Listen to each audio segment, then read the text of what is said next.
Diu, tothom té el dret a tenir un cotxe. I tothom té el dret de posseir una arma. Una arma de foc, posa. Curiós. Bueno. No, home, sí. Y ahora os voy a contar por qué también esto. Porque una abuelita de estas viejitas, estaba atravesando la calle, iba justo en medio de la calzada, cuando vio acercarse a toda postilla un coche negro enorme. Los peatones que estaban en la acera estaban gritando de horror y la viejita miraba dentro del coche y vio a 7 ocupantes mirándola con ojos nebulosos y una sonrisa maligna yendo a por ella. Ella se dio cuenta que no le daría tiempo de apartarse hacia la acera como lo hacían los niños docenas de veces cada día, porque sus viejos huesos ya no tenían esos reflejos. Así que metió la mano en el bolso, sacó una pistola automática y con gran calma y precisión disparó 3 veces contra el parabrisas antes de ser atropellada. El conductor del coche, Smith de Winter, maldijo su suerte porque con el último disparo la viejita de mierda había matado a 2 de sus amigos. Joder. Furioso como estaba, giró el volante hacia la acera donde los peatones se apartaban dando saltos. Incluso un joven con 2 muletas alcanzó a meterse en una entrada de una casa, pero no así una joven que iba en silla de ruedas, que fue alcanzado en pleno por el coche y salió volando, disparado. El conductor Smith de Winter dio otro vuelco brusco al volante y salió disparado hacia los suburbios.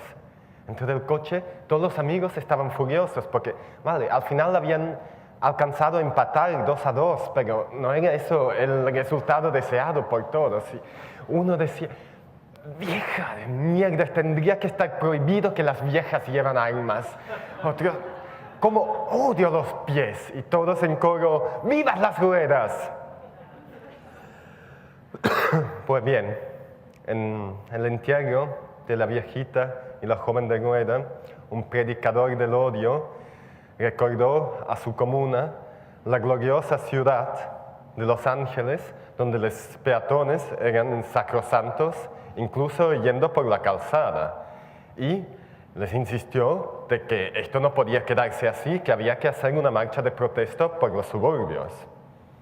En el Sunnyside Hill Crematorium, por otro lado, un predicador con no menos odio, quizás un pelín más de intelecto, gritó, recordad Chicago. En Chicago a los peatones les está prohibido llevar armas y cualquier persona que meta un pie en la calzada se puede considerar presa libre. Tenemos que llevar a cabo un holocausto por el Slum Ring, donde viven estos malditos peatones y acabar con esa raza inferior de una vez por todas. Así que esta noche unos jóvenes esqueléticos organizados en bandillas iban por los suburbios rajando todos los neumáticos que encontraban por el camino, rayando los coches de madres de familia que nunca se alejaban más que 6 cuadras con su coche de su casa, mientras que por el Slum Ring iban unos motociclistas intentando atropellar niños que encontraban por ahí y lanzando bombas fétidas por doquier. Llegado a este momento, el gobierno, desde el centro de la ciudad, tenía que intervenir. Esto no podía quedar así. Ellos eran neutros en este conflicto y lo manifestaban siempre yendo en coches siempre 2. Pero ahora tenían que intervenir y lo hicieron declarando, por un lado, un toque de queda en el Slum Ring y cortando el tráfico entre los suburbios y el centro. Las 2 medidas para 24 horas. Estas 24 horas fueron aprovechados por ambas partes, rearmándose, En el Slamring juntaban ladrillos y piedras en los tejados y reunían las pocas armas que tenían, poniéndolo en lugares estratégicos, mientras que en los garajes de los suburbios iban afilando los parachoques para transformarlos en armas letales. Finalmente, el gobierno consiguió reunir representantes de ambos bandos para que negociaran, ojalá, un acuerdo de paz o por lo menos una tregua.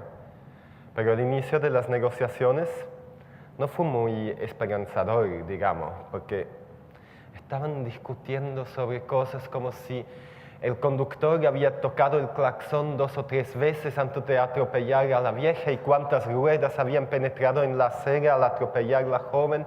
Y sobre detalles de esto podrían estar hablando horas y horas y horas y horas. Pero finalmente sí, llegaron a un acuerdo feliz. El acuerdo consistía en que, punto 1, a los peatones les estaba prohibido llevar armas de un calibre superior al 38. Los coches tenían que tocar el claxon como mínimo 3 veces y a una distancia de una manzana antes de poder atropellar un peatón. Y a los peatones ciegos les estaría permitido llevar bombas de mano. Este acuerdo de paz se difundió por todos los medios de comunicación, incluso unos trabajadores psicosociales fueron por el Slamring trabajando y unos mecánicos con un máster en hipnoterapia por los suburbios para explicar a todo el mundo el acuerdo alcanzado. También un psiquiatra del gobierno recomendó de llevar a cabo una corrida de toros para así poder canalizar las agresiones, pero no pudo ser porque la Liga de la Defensa de los Animales tenía muchos participantes en ambos lados.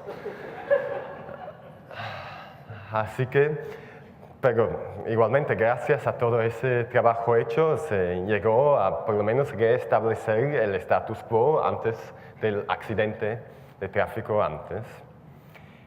Y el día después, Smith de Winter iba conduciendo otra vez por el Slamring.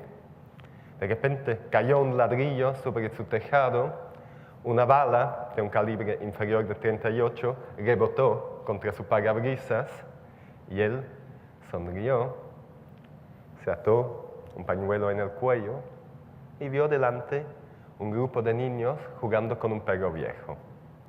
Apretó el acelerador a fondo y todos los niños salieron disparados hacia las aceras y se salvaron, pero no el viejo perro. Cuando llegaron al próximo cruce, su amigo le dijo, al ver unas huellas de neumático de color rojizo, aquí fue donde atropellaste a la vieja ayer, ¿no? Ahora podemos decirlo. Eso sí, fue valiente. Y Smith de Winter dijo, sí, fue aquí donde la atropelló. Y al recordar su cara arrugada, su calma y su resignación al dispararle, se dio cuenta que esto, en el fondo, era un día triste. Ya está. Muchas gracias.